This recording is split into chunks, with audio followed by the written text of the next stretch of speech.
Olá, meu nome é Pedro Lucas Rodrigues, sou estudante de Comunicação Social com habilitação em Audiovisual pela Universidade de Brasília e o meu orientador é o pesquisador Elton Bruno Pinheiro, doutor e professor também pela Universidade de Brasília. O nome do nosso artigo é Podcasts de Divulgação Científica, um mapeamento sobre formatos. O nosso artigo se propõe a fazer uma reflexão analítica sobre os formatos radiofônicos presentes nos podcasts de divulgação científica. Para isso, mapeamos os podcasts de ciência mais escutados na plataforma Spotify e classificamos eles a partir dos formatos radiofônicos propostos pelo teórico Mário Kaplun. Além disso, o artigo também busca propor uma reflexão sobre estratégias inovadoras possíveis para se usar a linguagem do rádio nas produções de podcast. A pergunta que norteou nosso trabalho foi: quais os principais formatos utilizados pelos podcasts brasileiros de divulgação científica? O nosso principal objetivo com o trabalho é apontar as semelhanças entre o podcast e o rádio, sempre levando em consideração que o podcast também é uma modalidade radiofônica, assim como defendem Fihareto e Kinchinievsky, por fazer uso da palavra, da música, dos silêncios e de outros efeitos, elementos básicos da linguagem radiofônica, além de contar com uns conceitos importantes como a empatia e a comunicação afetiva. Para a realização da pesquisa, a gente fez um recorte interpretativo levando em consideração a categorização dos formatos realizada por Mário Kaplun, frente às formas possíveis de se escrever ou roteirizar um programa e também a quantidade de vozes presentes.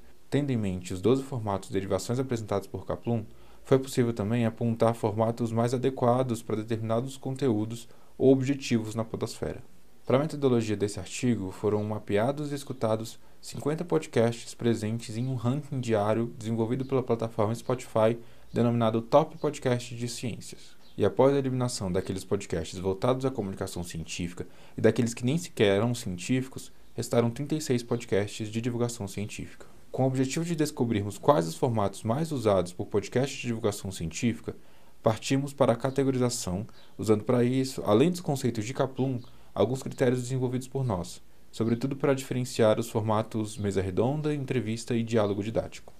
Após a análise do corpus, foi observado que apenas 9 dos 19 formatos apresentados por Kaplun estavam sendo utilizados.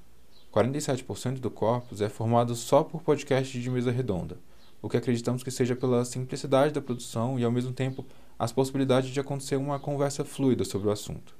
O segundo formato mais usado é a fala expositiva, aquilo que é considerado por Kaplun como um formato pouco radiofônico, representando 19% dos podcasts analisados. Para o desenvolvimento da pesquisa, a gente partiu do princípio defendido por Wilson da Costa Bueno, que diz que o papel da divulgação científica é tornar informações científicas e tecnológicas de fácil acesso ao público em geral, usando para isso técnicas e recursos atentando para o canal em que será veiculada e a linguagem empregada, a fim de possibilitar a emancipação dos sujeitos. Assim, em caráter introdutório, apresentamos possibilidade de produção de conteúdo de divulgação científica por meio de podcast, usando para isso uma diversidade maior dos formatos apresentados pela radiodifusão, com o objetivo de tornar os podcasts um pouco mais radiofônicos e, como aponta Mário Kaplun, priorizando a comunicação afetiva, o poder de sugestão e a empatia.